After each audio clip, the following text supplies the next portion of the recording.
Vamos ler tudo, né? Ontem nós falamos sobre pela fé Moisés, quando já homem feito, recusou-se ser chamado, e eu dei uma palavra sobre a fé que recusa, foi muito bom, sobre recusar aquilo que não é de fato o que Deus tem para você. E depois vem, preferindo ser maltratado junto com o povo de Deus, a usufruir dos prazeres transitórios do pecado.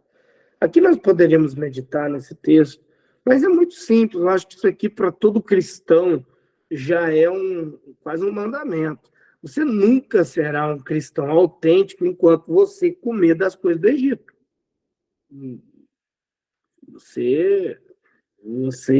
Egito é o símbolo do mundo. Então, quando você aceita Jesus, você vai passar um perrengue, vai ser maltratado, vai ser incompreendido. Mas se você não sair do Egito, a probabilidade de você nunca usufruir de coisas profundas no reino é 100%. Então, isso aqui é um versículo que vai mostrar que Moisés, tendo chance de ter muito, abriu mão para viver aquilo que Deus tinha para ele.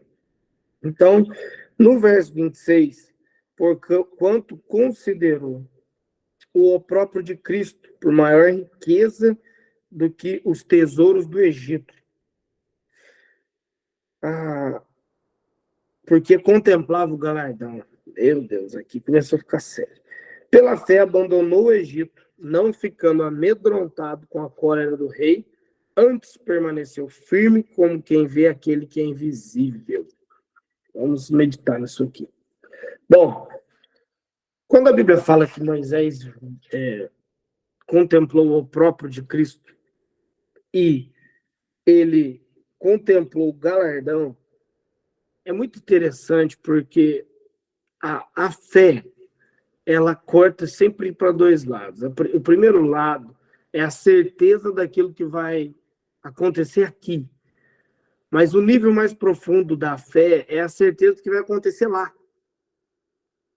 E Moisés, ele tinha uma certeza no Cristo, e alguns estudiosos dizem que Moisés contemplou o Messias, viu que o ministério dele só estaria completo quando Jesus chegasse, e que só Jesus tinha um galardão para dar para ele, e esse galardão não seria em vida.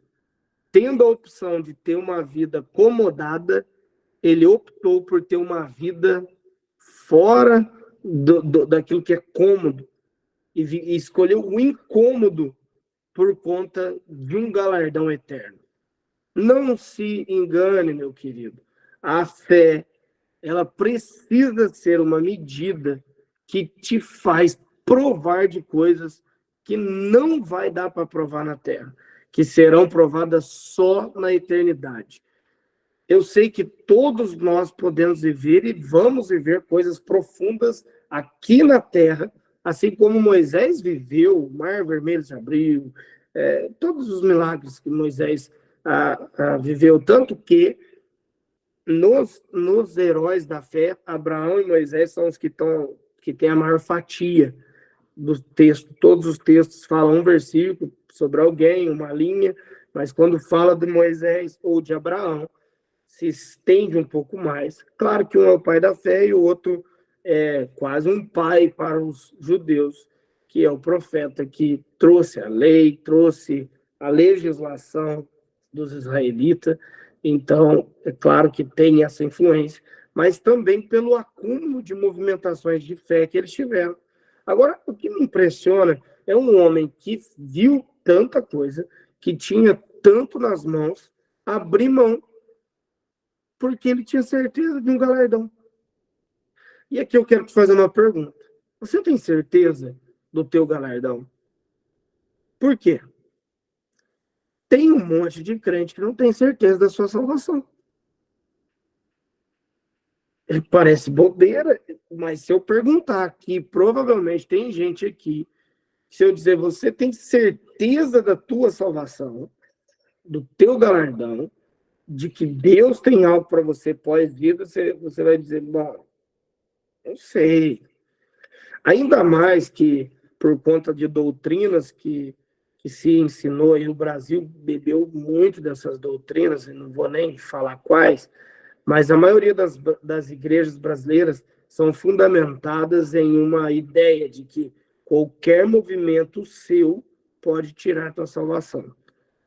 A ponto de criar-se leis que se você dormisse pelado e Jesus voltasse enquanto você estivesse dormindo, você não iria para o céu, porque você estava pelado.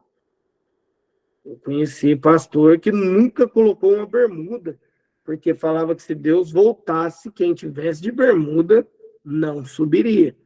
Então se criou uma ideia que se você estiver vivendo uma vida inteira de bênçãos, naquele momento que Jesus for voltar, você estiver cometendo um erro, e não é nenhum pecado assim de estar vivendo promiscuidade, eu aprendi assim, era um pecadinho, se você tiver com raiva de alguém no momento que Jesus voltar, você vai ficar. Então a nossa fé foi baseada em você vai para o inferno todo tempo. E a nossa luta nunca foi por um galardão, foi sempre para não ir para o inferno. E uma fé que é pautada no medo, ela nunca vai provar de tudo aquilo que ela tem para dar. Porque o medo, ele é antagonista da fé. Fé te dá acesso ao verdadeiro amor, e o verdadeiro amor lança fora o medo. Sem fé é impossível agradar a Deus, mas uma vez que eu agrado a Deus, eu alcanço o amor, porque Deus é amor. E o verdadeiro amor lança fora todo medo. Se eu tenho fé, cheguei em Deus, eu não posso ter medo. E a fé que é baseada no medo, ela nunca vai produzir o que ela tem para produzir. Então, muitos de vocês, se tem dúvida da tua salvação, está na hora de começar a ter certeza, porque salvação não é o fim, é o início. Tanto que a decisão de Moisés não é depois, é no início. No começo da sua jornada, ele abre mão de algo porque ele tinha certeza de algo maior. E se você não adquirir a fé que vai além do racional, que vai além do que você pode receber no físico, eu vou te dizer, o dia que tiver problema no físico, você vai perder a fé. Sabe por que tem muita gente que perde a fé? Porque a fé deles é pautada somente naquilo que se espera e com possibilidade de receber na terra. E eu já dei uma live aqui sobre a verdadeira esperança. E quando a tua esperança está só aqui, o dia que você não tiver aqui, você desmonta. Se a tua fé está grudada em dinheiro, o dia que não tiver dinheiro, perdeu a fé. Se a tua fé está em... Eu estava conversando com uma pessoa essa semana, e a pessoa me disse, pastor, meu marido, semana passada, meu marido tinha muita fé, mas a minha mãe ficou doente, ficou com câncer, e meu marido, ele fez voto, ele fez tudo, qualquer coisa, e não deu certo, minha mãe morreu. E quando minha mãe morreu, ele frustrou-se com a igreja, frustrou-se com todo mundo, ele crê em Deus, mas nunca mais quis saber de igreja, nunca mais quis saber de nada, parou de crer.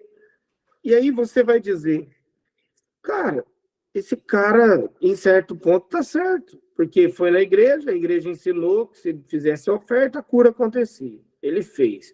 A igreja ensinou que Deus queria que ele vivesse um milagre, aí não viveu. E a igreja, ela não está errada em ensinar isso, só que ela não pode ensinar só meias verdades. Porque a verdade é que vai ter momento que você não vai ganhar nada. Vai ter momento que nada vai dar certo. Vai ter momento que todas as tuas mandingas gospels não vão acontecer. Vai ter momento em que você vai invocar o céu, a terra, vai falar pelo poder da palavra, vai ter momento em que você vai fazer a oferta, vai ter momento que você vai pegar todo bom cristão, eles têm um livro de regras, né? De regras de fé, por exemplo, para prosperar, vou fazer uma oferta para cima, para baixo, para lá, para a oração tal, ixi, ó, Aqui a Bíblia diz que se crendo, dizendo ao monte, então eu vou declarar com o poder da minha palavra, e a pessoa já declarou, a pessoa já orou, e não aconteceu nada. Qual é a questão? Se você pensa que tudo termina aqui, a tua fé precisa ser regulada como a fé de Moisés. Que sabendo que o galardão, e isso só se recebe depois da morte, era mais importante do que todos os benefícios no Egito. Nós temos que tomar cuidado, porque o povo mais antigo só queria não ir para o inferno e ir para o céu. Então, nem tomar, não queria ser político, não queria ser médico, não queria ir para a faculdade. Quantos aqui que são mais velhos de igreja não ouviu? Faculdade desvia crente, não vai para a faculdade não. Então, demos a política para o diabo, demos as artes para o diabo, demos a cultura para o diabo, porque ninguém quer. Quem quer alguma coisa? Alguém quer muito trabalho se Jesus vai voltar amanhã? Se você soubesse, ó, Jesus vai voltar amanhã meio-dia, o que você faria de hoje até amanhã? Não acredito que alguém iria dizer, bom, eu irei ir trabalhar mais um dia. Você diz, bom, Jesus volta amanhã? Então, o que eu não vou ver mais na Terra? Eu vou dar uma curtida. Eu vou dar uma aproveitada aqui, porque ele volta amanhã. Eu lá quero saber de política, eu lá quero saber dessas coisas, eu vou ficar esperando Jesus voltar. Então a igreja, principalmente os pentecostais, que Jesus vai voltar a qualquer momento, surpresa, ninguém vai saber, que esse é o conceito que para mim é muito errado, porque a Bíblia diz que nós não saberemos a hora e nem o dia, mas o tempo sim. E a temporada, sim, porque senão não teria livro de Apocalipse, um monte de revelações bíblicas que apontam para o período da volta de Cristo. Sinais e coisas não estão acontecendo. Então, o mundo vai estar disperso, mas os crentes vão estar cientes. Bom, isso aqui aponta para a chegada do meu rei. Então, ainda que eu não sei a hora e nem um dia, eu saberei o retorno dele vai se dar naquele período. Tanto que uma boa escatologia vai te mostrar que o anticristo surgindo, dá para saber até quantos anos, mais ou menos, se dará a volta de Cristo. Então, assim, esse negócio de vai ser pego de surpresa é um problema, porque aí a fé ficava pautada no medo e as pessoas não queriam saber de produzir muito. Para que eu vou ter muito dinheiro se Jesus está voltando? Para que eu vou ter muitos bens se Jesus volta amanhã? Não se leva para o caixão? Não se leva bens para o caixão? Bom, esses são tipos de coisas que você tem que tomar cuidado, porque a Bíblia diz que aos vencedores, ao que vencer, ao que vencer, ao que vencer. Então, ainda que você não vai levar papel, nem casa, nem carro, nem nada, no teu caixão, o que vai determinar se você é um vencedor, um vitorioso? São as obras. Salvação é mediante a graça, mas galardão é mediante as tuas obras de fé. Então, crente que não produz em fé e só está querendo ser salvo, muito dificilmente receberá alguma promessa de vencedores, além da sua salvação. Então, o problema é que quem aguarda e só se prepara para o medo e para não ir para o inferno, aí vem a igreja mais antiga. Não quero ir para o inferno, então não vou nem correr isso. Abro mão de tudo. Tem que estar na igreja, irmão. Tem que estar na igreja. Segunda, terça, quarta, quinta, sexta, sábado, domingo, não. Não. Isso aí é do mundo, isso aí é secular. Aqui na igreja é santo, isso é do mundo, secular. E aí a igreja entrou num lugar de muito problema, porque você não produz. Aí falta dinheiro, falta recurso, falta tudo. Aí, de contrapartida, a igreja aprendeu, e eu não estou falando da igreja espiritual, eu falo de crente. Os crentes aprenderam que Cristo, na verdade, quer remir a terra através dos crentes. E para remir algum lugar, é necessário que o crente esteja lá. Então, crente barbeiro rico é de Deus. Crente pintor rico é de Deus. ter coisas não é pecado. Na verdade, um desafio que Deus tem. Ser vencedor. Bom, e aí os crentes começou a descobrir o que se chama hoje da teologia dos 7 montes, que é arte, família, cultura, política, religião, educação. Se eu não falei todos, tá, falei quase todos. E cada área dessa é uma área de governo que é necessário que tenha um crente lá. Rapaz, os crentes estão entendendo isso e estão indo com os 2 pés para dentro. É crente na política, é crente na cultura, é crente na arte. Tá igual o judeu, onde tem alguma coisa, tem um crente no meio, e o brasileiro é apaixonado, então quando o brasileiro decide fazer alguma coisa, ele faz mesmo. E aí, meu amigo, hoje nós temos uma ruma de crente em todas essas atmosferas. Porém, se tínhamos um problema que antes não queríamos nada, agora os crentes querem tudo. Só que a fé deles ficou pautada no tudo. E parece que muitos deles nem lembram que Jesus vai voltar. E parece que muita gente está esquecendo que vai chegar uma hora que o que aconteceu com o jovem rico vai acontecer com você. E que quanto mais conquista você tem, mais coisa você tem que render a Cristo. Mas se você se apaixonar por aquilo que você conquista, você não vai entender o versículo que nós estamos lendo, que a paixão de Moisés estava no próprio de Cristo e no galardão, muito mais do que ele tinha para colher.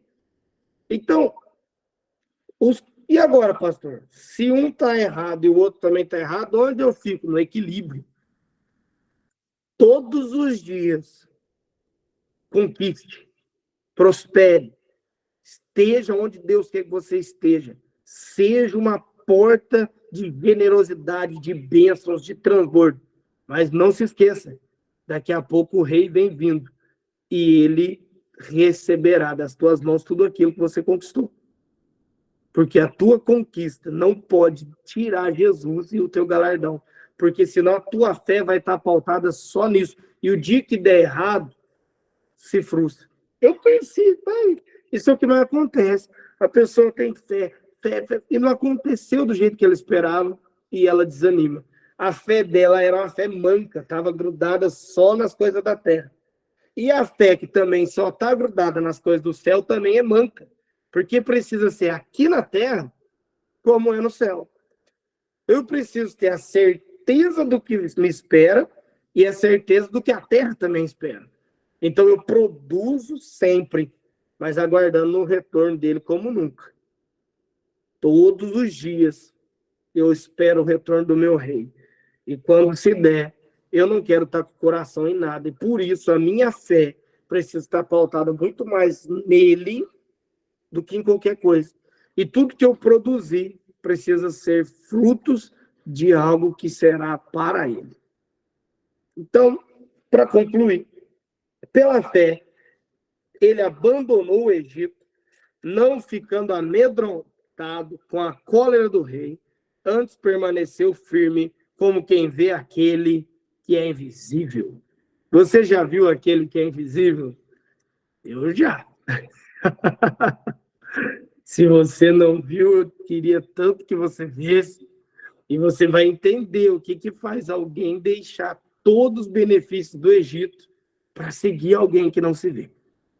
Ah, se você contemplar a chama que arde na sala do trono, a chama multicolorida, a chama azul, a chama verde, a chama laranja, se você contemplar o fogo que arde nos olhos de Jesus, você vai ser consumido de amor, consumido de paixão.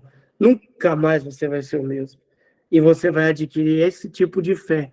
Se ontem nós falamos da fé que não aceita, que rejeita, né? A fé para rejeitar. Hoje eu quero falar também da fé para abandonar. Porque a Bíblia diz que, pela fé, Moisés abandonou. Pela fé, ele abandonou o Egito. E eu quero terminar aqui, nesses últimos 3 minutos, falando para você. Quem contempla Cristo, contempla o galardão. Quem contempla Jesus terá poder para abandonar o Egito, abrir mão das coisas do mundo. E eu sei que é uma live que a maioria são crente velho, mas eu vou ter que falar isso, porque se tiver alguém que precisa ouvir isso, vai ter que ouvir. Sai do Egito, cara. Solta esse pecado de estimação. Para com essa pouca vergonha. Tem que alcançar a fé para ver aquele que é invisível. E ele vai te tirar dessa pornografia, dessas mentiras, dessas coisas que crente não faz. Então, por favor, tá na hora de sair do Egito.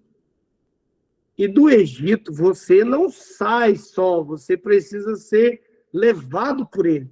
Ele te resgata. E Jesus quer te resgatar. Mas para isso você tem que ter a fé nele.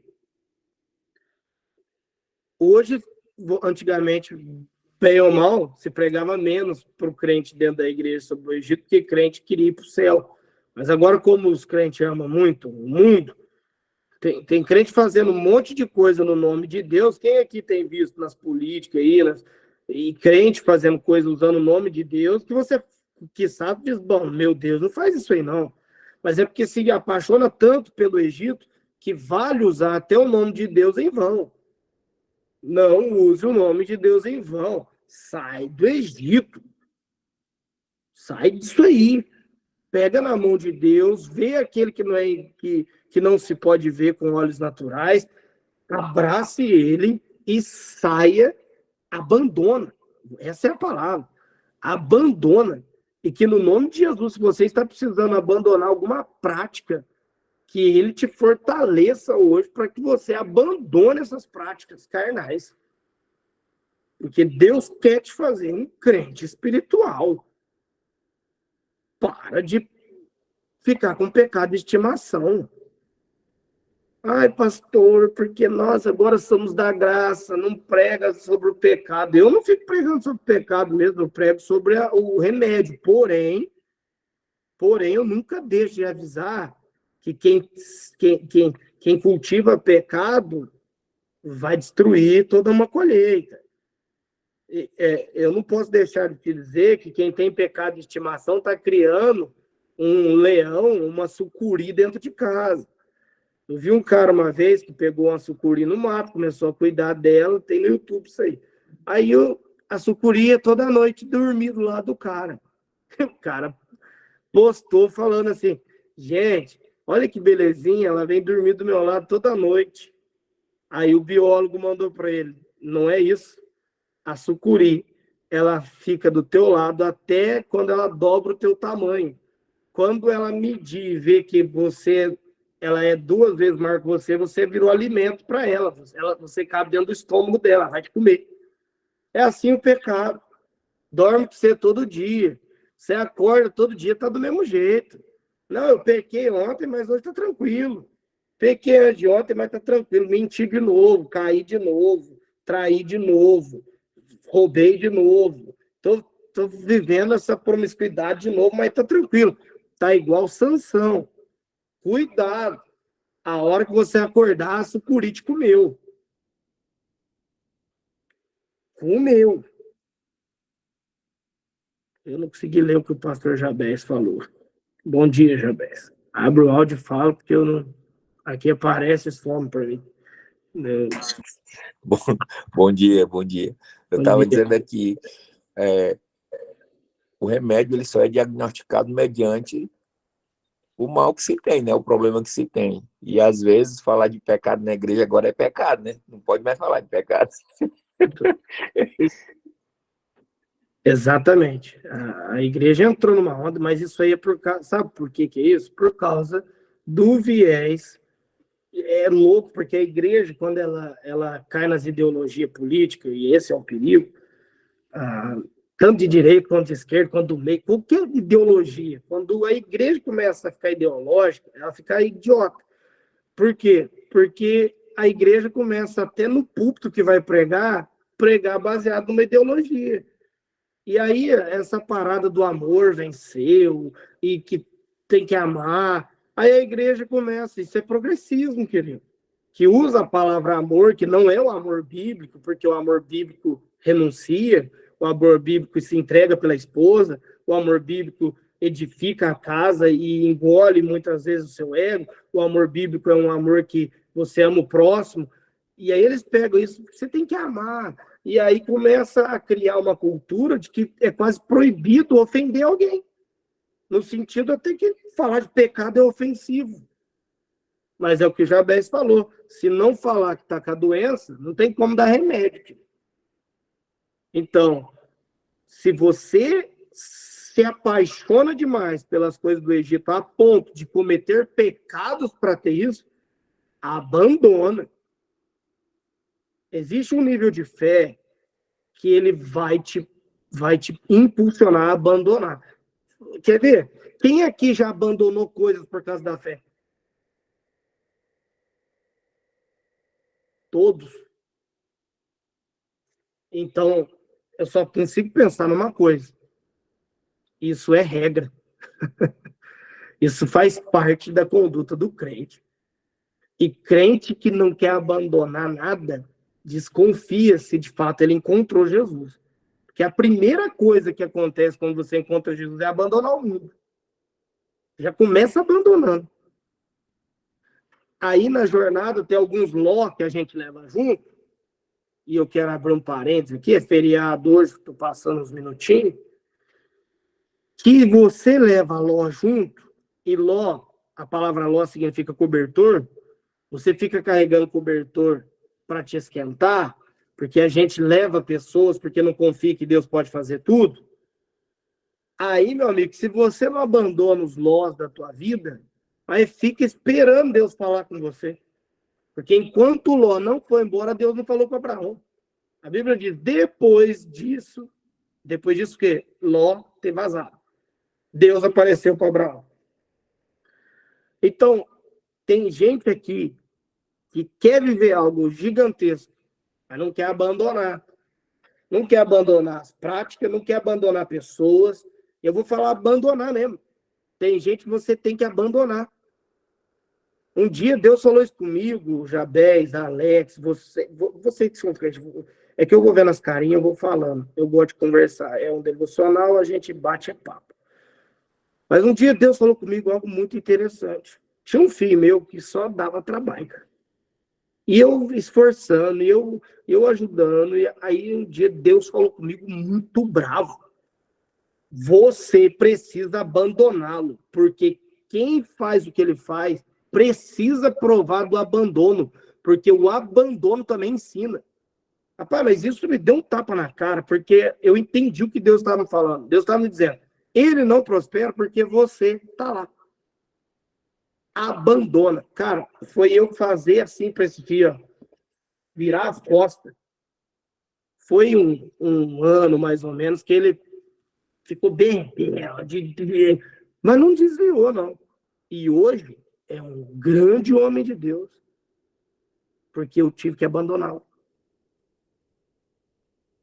Às vezes, você vai ter que abandonar quem você mais ama.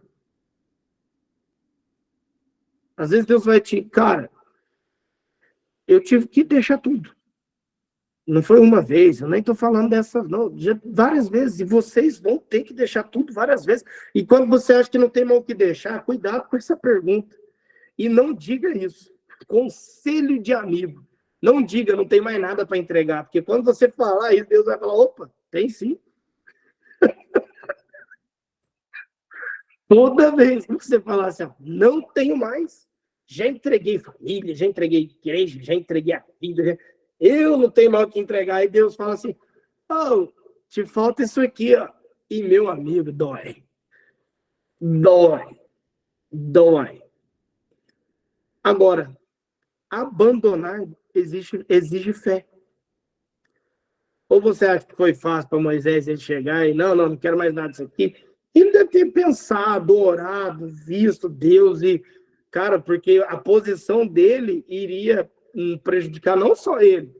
Você não pode esquecer que nós estudamos essa semana que a casa dele estava introduzida no Egito. Seus familiares trabalhavam lá. O Egito abençoava toda a família dele. A posição dele iria gerar um problema para todo mundo. E quando a tua posição vai demandar muito falatório, se você for politicamente correto, você nunca vai andar a jornada da fé. A jornada da fé não é para político correto. Politicamente correto é que agradar todo mundo. A jornada da fé, às vezes, você vai falar para as pessoas, estou abandonando isso e tchau. Quando eu cheguei no meu pai, falei, tá aqui, caminhão, dinheiro, batata, eu estou abandonando essa empresa. A partir de agora, tudo que era da minha parte, eu passo para você. Quanto que você quer? Nada. Tá tudo aí. Eu não quero nada. Ele falou, você tá louco? Você vai viver do quê? Eu não tinha como explicar, porque eu não sabia do que eu ia viver. Eu não sabia. Então, quando eu não tenho que explicar e só tenho que obedecer, eu falo, Deus vai fazer. E meu pai não entendeu. Hoje, ele agradece a Deus. Hoje, ele celebra. Hoje, ele fala, meu Deus, você estava certo. Outro dia, ele falou para mim assim, eu devia ter feito a mesma coisa que você. Minha vida é um inferno. Amém. Mas, na época, ele não entendeu. Quem quer ser compreendido nunca vai viver a jornada da fé. Não vai. Agora, só vai conseguir abandonar quem vê aquele que é invisível. Você não consegue tomar essa exposição só por pensamento positivo e por aí vai, porque isso aí depois volta tudo. Eu acompanhei, eu fiz formação em coaching. Então, o que eu vi de gente fazendo coaching e ficar bem por 5 meses e dali a pouco tá pior do que estava? Porque tudo que não é por fé, na verdade, só melhora. E melhora, piora. Agora, quando é por fé, é metamorfose, meu amigo. Nunca mais a mesma coisa. E o meu desejo é que vocês vivam isso. Então, não, se temos que aprender nessa manhã com Moisés, ou pela fé, é uma fé que está disposta a abandonar tudo pelo galardão eterno.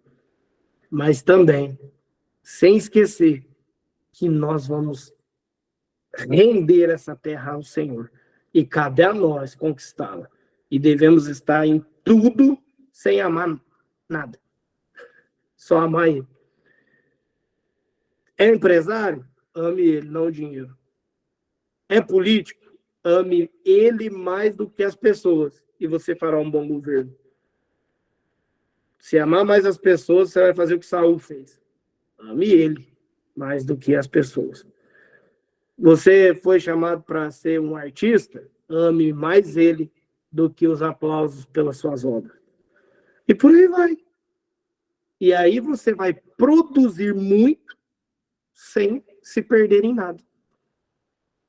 E está disponível para abrir mão de tudo quantas vezes for necessário. Ande como um homem que tudo já entregou e irá entregar, se for pedido, quantas vezes. E aí funciona. Eu já não me agarro em nada. Eu estava conversando com um pastor, e pior é que assim, os crentes são os piores. Conversando com um pastor que entra na igreja com um pedaço de pano na nuca, com quipá, com não sei o quê, e eu pregando na igreja, o homem parecia o Patati lá, de tanta coisa de judeu, e aí aquela fé judaizada, e aí eu olhando aquilo, falei, nossa, cara, deve ser de fé, meu. Acabou o culto, pastor, vem cá, eu quero que você conheça esse cara, porque Deus é um homem de fé e tal, meu. Opa, homem de fé, glória a Deus. Ô, irmão, tudo bem? Paz e tal. E aí ele, irmão, você tá morando aqui? Tá, deixei a igreja. Ele já, deixou a igreja? Como assim? Mas, não podia, não. Eu, não. Aí expliquei, dali a pouco ele, irmão, você comprou uma casa? Aí eu, não comprei uma casa, nem vou comprar. Eu vou viver de aluguel por aí, tudo casa imobiliária. Não, irmão, tem que ter uma segurança. Em vez de você pagar o aluguel que você está pagando, compra essa casa. Aí eu fico pensando, né? Se Deus não quer que eu tenha a casa, tudo que eu tive Ele me mandou dar, para que eu tenho que comprar? Eu só compro se Ele quiser. Porque ter casa e não ter não é segurança nenhuma. Eu conheço um monte de gente que tem casa e está lascado do mesmo jeito. Eu moro onde Deus quer que eu moro. E se Deus que paga minhas contas, Ele que paga o aluguel. Se não pagar, eu mudo para uma casa mais barata. E se Ele quiser que eu compre alguma, é Ele que vai propor e eu compro. E se Ele quiser que eu dê essa casa, depois eu dou. E pronto, acabou. Agora, o que me impressiona é o crente, o homem de fé, confiando que na necessidade um bem material vai me suprir mais do que o Deus que eu estou correndo atrás e andando junto. Eu fiquei olhando aquilo, falei para a Nara, falei assim, cara louco, nem te conhece, querendo falar sobre você tem que comprar uma casa, que você está gastando muito de aluguel. Eu falei, pois é, eu estou gastando o dinheiro dele, certo? Estou gastando o dinheiro do meu pai. E não acaba. Agora, eu nem tentei explicar. Eu falei, amém, irmão, glória a Deus, aleluia, Deus é bom, aleluia, vamos parar de conversa, porque se esse é o homem de fé, eu não quero nem ser nutrido por esse nível de fé. Que em duas posições de fé que eu contei, deixou o cara em piripaque. Porque é a fé que não sabe abandonar. É a fé que cria castelos de areia para si. Eu estou construindo um castelo forte. Estou nele. Eu encontrei o tesouro maior. Então, se tem casa, tá bom. Se não tem, tá bom. Se tem, tá tudo bom. E é nisso que eu me firmo a minha fé. Bom, já passamos bastante do horário. Antes que hoje a Lisandra vai orar pelos pedidos de oração. Amanhã vai ser a dona. Mas vai estar na live? Amanhã não, né? Só semana que vem agora. Semana que vem vai ser a dona Rose. Cada live vai ser alguém que ora pelos pedidos de oração. Continuamos orando pela Isa, pela Maria, pelas pessoas que fizeram pedido de oração. E creio que Deus cada vez mais vai continuar fazendo os milagres que Ele está fazendo. Amém? Essa foi nossa meditação de hoje. Foi mais tranquila, mas creio que valeu a pena. Se tiver que abandonar, abandona. Não pensa muito, não. Só não pode abandonar a mulher e o marido. Viu? Tô falando. Tem o Jabés aí, tem os pastores aí, não deixa mentir. Um dia o cara veio falar para mim, Deus falou comigo para mim largar dessa mulher. Eu falei, meu filho, então Deus virou mentiroso. Então, quem falou que você foi o filho do Satanás, do demoniado. Como assim? Abre a tua Bíblia aí que eu vou te mostrar o que Deus falou. Suportar, se entregar e honrado, sobretudo, seja um matrimônio. Deus nunca vai mandar você largar de alguém. Não me vem com conversa, não, que Deus está mandando. Ai, Deus mandou abandonar minha esposa. Mandou você ir pro Satanás do inferno. Que cata. Vai, vamos orar. Lisandra, ora aí. Eu só de eu lembrar dessas coisas, eu me irrito. Senhor Jesus, nesse dia, Senhor, eu venho te louvar e venho te agradecer, papai, que tivemos a oportunidade de estar vivos, estar aqui. Eu quero te louvar e te agradecer, Senhor, pela cura, Senhor, essa palavra, pela cura da vida da Maria, pela cura da vida da Bianca, pela cura da vida, Senhor, como que chama aquela criança? Isa. Benício, Isa também, Senhor. Mas também tem o Benício, que é uma criança, um nenezinho. Posso até sentir ele agora. Eu creio, Senhor, eu te louvo, te agradeço, Pai, porque ele está sendo curado nesse momento, Senhor. Eu estou... Ai, Jesus, o Senhor é tão bom. Nós estamos juntos aqui, louvando, agradecendo, papai, porque como o Pai falou ontem, Senhor, que nós temos que saber recusar a fé e saber ter a fé certa. Nós estamos aqui para louvar e agradecer, papai, porque já estão todos curados em nome de nosso Senhor Jesus Cristo. E venho terminando, papai, pedindo pela vida de cada um que está dentro dessa live, Senhor, porque o Senhor conhece cada um, cada detalhe de cada um de nós. E eu só tenho que te louvar, te agradecer. Amém. Amém, Liz. Obrigado, filho. Gente, um Amém, ótimo feriado para quem está de feriado, para quem está ralando igual o Lucas e o Taylor, vai trabalhar mais, está precisando trabalhar um pouco mais. Trabalha bastante aí na Europa aí e manda foto do serviço, que nós vamos mandar foto da piscina hoje. Hoje é dia da vingança. Ah, mas que Deus abençoe vocês. Um ótimo. Se alguém está viajando, Deus abençoe. E até segunda-feira, segunda, terça e quarta, não fique fora das nossas devocionais aí, que é uma benção. Jabez, bom te ver, te amo. Suliana, Angélica, Cristina, cheiro para todo mundo. Valeu!